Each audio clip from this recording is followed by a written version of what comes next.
how to create a poll on Microsoft Teams. In this video, I'll show you how to create a poll on Microsoft Teams. So to get started, go ahead and open Microsoft Teams into your device and then sign in into your Microsoft account. Head over into the group where you want to create a poll. Click on this plus button at the right side of the message section. Then search for poll and then click on polls, and then in here you can go ahead and proceed on creating the question, the description, and the options that you have for your poll.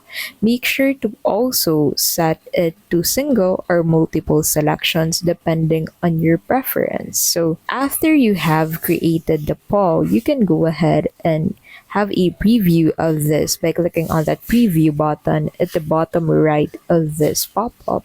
Now in this page, you can go ahead and test and try the poll yourself before you send it into your group. So click on that send button to send it to your group and start letting other users on your group to start answering the poll. So they can answer this by selecting their answer and then click on that submit vote button to submit their vote. Now their vote would be reflected on this chart. And that is how you can basically create a poll on Microsoft Teams. If this video was helpful, please don't forget to give this video a like and subscribe for more videos like this.